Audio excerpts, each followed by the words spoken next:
अगर मैं women health की बात करूं तो दो ऐसे मुद्दे हैं जो सबसे ज़्यादा इम्पोर्टेंट हैं, PCOD and PCOS. PCOD is polycystic ovarian disorder. PCOS is polycystic ovarian syndrome. Low metabolism, weight gain, cardiovascular issues. Females who have PCOD may or may not have PCOS. And PCOS में मैं एक seed cycling process भी कराती हूँ। अच्छा, low carb diet पे ना जाए। Okay. Processed food, package food avoid करें। ना फूड में नमक डालें, ना किसी के जख्मों पे नमक डालें। या ट्रू।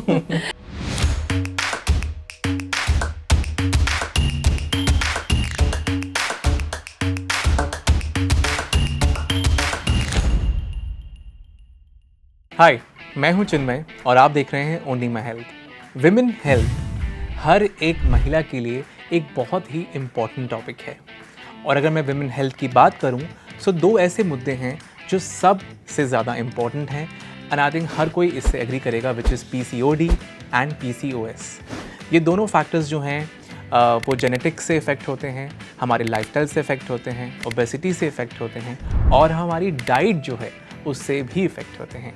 सो चलिए इस एपिसोड में हम जानते हैं कि किस तरीके से सही डाइट के साथ हम अपनी पीसीओएस और पीसीओडी को ठीक कर सकते हैं और अपनी हेल्थ को और बढ़िया बना सकते हैं। लेकिन उससे पहले आप जल्दी से हमारे चैनल ओनली माय हेल्थ को लाइक और सब्सक्राइब करें और अब आप व्हाट्सएप पर भी हमारे साथ में जुड़ सकते हैं।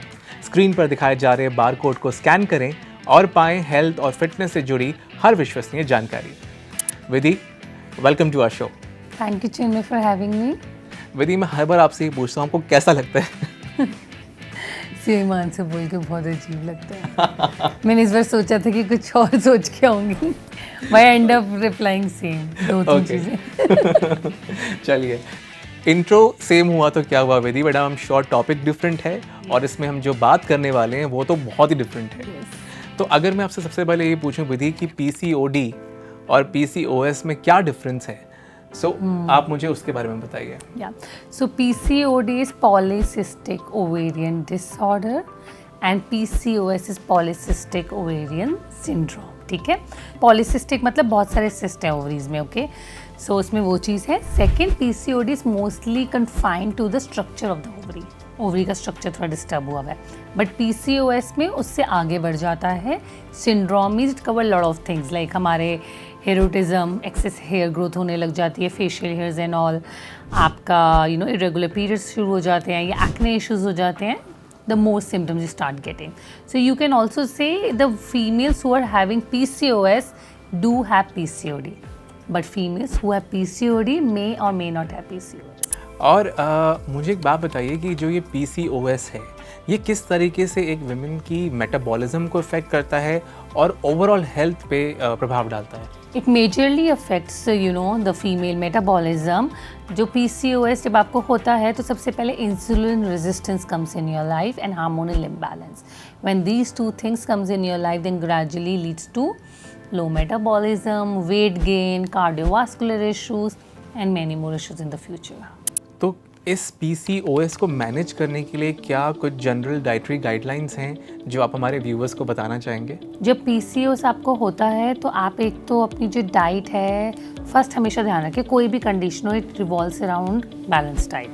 PCOS में भी, PCOS में लो कार्ब में ना जाने की कोशिश करें। Many people do this mistake. मतलब कार्ब्स, लो कार्ब डाइट पे ना जाएं। अच्छा, लो कार्ब डाइट पे ना जाए। ओके, बैलेंस डाइट फॉलो करें। Many people don't know low carbohydrate diet is linked to hormonal imbalance, इसलिए आजकल इतने इश्यूज आ रहे हैं। हमारी बॉडी में एक HPA एक्सेस होती है। हमारे जो हार्मोन्स हैं ये 3 ऑर्गन से निकलते हैं, हाइपोथैलेमस, पिट्यूटरी ग्लैंड एंड आपका एड्रिनल। ठीक है, ये 3 की जो एक्सेस होती है, जब हम लो कार्ब डाइट फॉलो करते हैं, that releases more of cortisol hormone in our body which disturbs and creates a dysfunction in HPA axis. जब वो disturbance हो जाता है, adrenal fatigue होता है और आपको जो PCOS है वो adrenal fatigue वाला हो जाता है या other way around. Okay, so do not go for low carbohydrate diet, follow balanced diet. Okay, अगर आप कोई भी चीज़ ज़्यादा कट कर रहे हैं तो that means it's a fat diet. Okay, first thing. Second, low GI diet. Okay, that means low glycemic index. Glycemic index is a value given to foods कि आपका जो फूड है पर्टिकुलर वो कितनी जल्दी स्पाइक कर रहा है, ठीक है। तो जैसे मैंने बोला PCOS leads to insulin resistance issues, it may create insulin response में प्रॉब्लम ला सकता है, आगे चल के डायबिटीज़ हो सकती है। सो अगर लो GI फूड लेंगे तो आपके जो शुगर लेवल्स है वो बैलेंस रहेंगे। एंटीऑक्सीडेंट रिच डाइट इंक्लूड करें, ठीक है, एंटी इन्फ्लामेटरी डाइट इंक्लूड करें अपनी डाइट में। Keep yourself hydrated, hydration is very important, and include lot of nuts and seeds in your diet for good fats, okay. And PCOS में मैं एक seed cycling process भी कराती हूँ, people can follow that also, it usually suits most of the PCOS people. So आप PCOS में seed cycling कर सकते हैं, उसमें आपको 4 तरीके के सीड्स 15 डेज में डिवाइड करके लेनी पड़ती है। First 15 days of the periods you have to take 1 tablespoon flax seeds and 1 tablespoon of pumpkin seeds, and then after 15 days you need to take 1 tablespoon sunflower seeds and 1 tablespoon sesame seeds. So that really balances up the estrogen and progesterone levels. So that really helps in balancing up the hormones in PCOS cases. So विधि, जिन औरतों को PCOS है वो अपने diet में कौन कौन सी चीज़ों को अवॉइड करें या लिमिट करें? सो अगर आपको PCOS है, जैसे मैंने बताया, फूड में लो GI फूड्स लें या medium. High GI foods avoid करें, high glycaemic index, because that will just worsen, अब वो आपकी इंसुलिन रेजिस्टेंस का इशू को वर्सन करेगी, ठीक है, इंसुलिन रिस्पॉन्स को, और हार्मोनल इम्बैलेंस और बढ़ेगा। सेकेंड, रिफाइंड कार्बोहाइड्रेट्स जो हाई GI में आते हैं उनको अवॉइड करें। जो मैदे से बनी चीज़ें हैं उन चीज़ों को, वाइट जो हैं चीज़ें बनी हुई उनको अवॉइड करें। And processed food, package food avoid करें। जितने प्रेजर्वेटिव्स, टॉक्सिन्स आपकी बॉडी में जाएंगे वो हार्मोनल इम्बैलेंस क्रिएट करेंगे, ठीक है। And many of the toxins जो जाते हैं हमारे, that mimic as hormones also, okay. So उस वजह से भी हार्मोनल इम्बैलेंस होता है। एंड प्रोसेस्ड मीट्स अवॉइड करें, and lot of sugary products avoid करें। Just keep a control over your sugar intake. Salty products ज़्यादा अवॉइड करें। सो या सॉल्टी फूड्स अवॉइड करें, जो खाने में सॉल्ट है वो लें, ऊपर से सैलड पे डाल के, हर चीज़ पे नमक डाल के ना लें। वैसे वो किसी के लिए भी नहीं अच्छा, तो PCOS वाले तो बिल्कुल ना लें। ना फूड में नमक डालें, ना किसी के जख्मों पे नमक डालें। या ट्रू। सो या, and because PCOS is linked with cardiovascular diseases, you don't want and up having high BP issues, so avoid salt. और बहुत सारे लोग जो है ना वो PCOS को ओबेसिटी के साथ भी लिंक करते हैं, या PCOS के लिए वेट मैनेजमेंट कितना ज़रूरी है, आप ये बताइए। सो PCOS ओबेसिटी में आपके रिस्क बढ़ जाता है, बट इट्स ट्रू दैट कि PCOS और obesity are interlinked? Yes, it is interlinked. I mean to say slim girls, slim females can also have PCOS. Okay. So that's a myth कि obese को ही होगा, but अगर आप obese हैं तो आपका रिस्क बढ़ जाता है, okay. और हम ये कैसे कम करें? हाँ, सो वेट कैसे कम करें? वेट कम करें कैलोरी डेफिसिट डाइट फॉलो करके, and have good sleep, because sleep कम लोगे तो कॉर्टिसोल हार्मोन बढ़ेगा, कॉर्टिसोल हार्मोन बढ़ेगा तो फैट का एक्यूमुलेशन बढ़ेगा। Work on your nervous system also, dysregulated nervous system also leads to weight gain, okay. So इन चीज़ों पे काम करें, and then you can have, because ये वेट लॉस या वेट मेंटेन करना is not a rocket science. If you take care of your lifestyle well, आप maintain कर सकते हैं अपना आइडियल वेट। सिर्फ डाइट को पोर्शन साइज में कंट्रोल करना, ओवर ईटिंग ना करें। इमोशनल ईटिंग हो रही है तो उसके अपने रूट कॉजेज़ पे जाएं, एक्टिविटी ज़रूर करें। जैसे अभी आपने बात करी सोने की, आपने बात करी लाइफस्टाइल की, तो स्लीप और स्ट्रेस, ये जो 2 डबल एस हैं, ये कितने हार्मफुल हैं, डेडली हैं PCOS के लिए? They are very very deadly, because less sleep अगर आप लेते हैं तो आपका एक तो डिटॉक्सिफिकेशन नहीं होता, जो टॉक्सिन्स एक्यूमुलेट हो रहे बॉडी में वो नहीं निकलेंगे अच्छे से। कम स्लीप ले रहे हैं तो आपका जो कॉर्टिसोल हार्मोन है बहुत हाई हो जाता है। जैसे कुछ लोग मुझसे पूछते हैं कि हार्मोनल इम्बैलेंस स्टार्ट कैसे होता है बॉडी में। मैं एक जनरल चीज़ बता रही हूँ कैसे स्टार्ट होता है। अगर आप रात को लेट नाइट तक TV देख रहे हैं, ठीक है, तो आप क्या करें, अपना मेलेटोनिन हार्मोन डिस्टर्ब कर रहे हैं। Melatonin need to give you sleep, तो रात जब होती है तो मेलेटोनिन रिलीज हो रहा है, बट आप क्या कर रहे हैं, उसको दबा रहे हैं, TV देख के, फ़ोन देख के सो नहीं रहे, ठीक है। And then you end up eating something.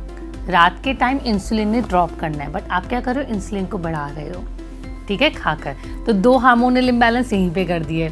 So let रहे हो तो कॉर्टिसोल हार्मोन भी बढ़ गया, ठीक है। सो ये 3 इम्बैलेंस हो गए, ठीक है। एंड देन कॉर्टिसोल बढ़ता है जब बॉडी में, तो बॉडी फ्लाइट और फाइट मोड में जाती है, बार बार बढ़ता है क्रॉनिक। सो फ्लाइट और फाइट मोड में जाएगी तो बॉडी का काम क्या, अपने आप को प्रोटेक्ट करना। प्रोटेक्ट कैसे करेगी, फैट को एक्यूमुलेट करेगी ऑर्गन्स के आसपास, धीरे धीरे आपका वेट गेन होने लग जाएगा and then you end up having some issues. So ovaries के ऊपर भी फैट जमता है, that is visceral fat, so it harm you and then creates hormonal imbalance. Very well said Vidhi. I think जितने भी हमारे व्यूअर्स हैं वो देख रहे हैं, वो समझ चुके होंगे कि ओबेसिटी, स्लीप, स्ट्रेस, डिटॉक्सिफिकेशन और जितने भी बॉडी में इश्यूज होते हैं, ये सब कहीं ना कहीं इंटरलिंक्ड हैं। Yes, true, they are interlinked, so take care of all these pillars. और मैं लास्ट क्वेश्चन ये पूछना चाहूँगा विधि कि जिस लेडी को या गर्ल को हाल ही में PCOS हुआ है, बिकॉज ये नाम सुनते ना बहुत सारा टेंशन आ जाता है दिमाग में, तो क्या आप एक पीस ऑफ एडवाइस देना चाहेंगे उनको जिनको बस अभी रिसेंटली ये डायग्नोस्ड हुआ है? So first of all I would like to say कि डोंट गेट स्केयर्ड, पैनिक ना होए। कंडीशन आई है, sometime it's not somebody's fault also. Body में नेचुरली जब हार्मोन्स चेंज हो रहे होते हैं तब भी हार्मोनल इम्बैलेंस हो जाता है, ठीक है। सो बट अगर आपको लगता है आपके लाइफस्टाइल में कोई इशू है, ठीक है, उसको फिक्स करो, ठीक है। Take a help of an expert and this PCOS PCOD is reversible, ठीक है। Oh, it's reversible completely. Yes. See, instead of the reversible, I try to use remission word nowadays because remission is a period कि आपने उसको diet lifestyle से control कर दिया, but अगर आप वापस उसी डाइट उसी लाइफस्टाइल में जाएंगे तो वो प्रॉब्लम वापस आ सकती है। Okay, so we will call it more of remission. तो आप बिल्कुल you can make it vanish from your body if you take care of your diet and lifestyle. So panic होने की ज़रूरत नहीं है, ठीक है। You can do it and you can make it just vanish. तो जैसा कि विधि ने हमें बताया कि ये जो प्रॉब्लम है वो डेडली है, लेकिन इसका इलाज भी है। आप अपने डाइट से, अपने लाइफस्टाइल से इसको ठीक कर सकते हैं। Thank you so very much Vidhi. और अगर आपके अभी भी कोई डाउट्स हैं, क्वेरीज हैं, तो प्लीज़ आप लोग हमसे कमेंट सेक्शन में पूछ सकते हैं। हम अगले एपिसोड में मिलेंगे, लेकिन जाने से पहले आप जल्दी से हमारे चैनल ओनली माय हेल्थ को लाइक और सब्सक्राइब करें। और अब आप व्हाट्सएप पर भी हमारे साथ में जुड़ सकते हैं। स्क्रीन पर दिखाए जा रहे बारकोड को स्कैन करें और पाएं हेल्थ और फिटनेस से जुड़ी हर विश्वसनीय जानकारी। मैं और विधि आपसे मिलेंगे अगले एपिसोड में एक नए टॉपिक के साथ में।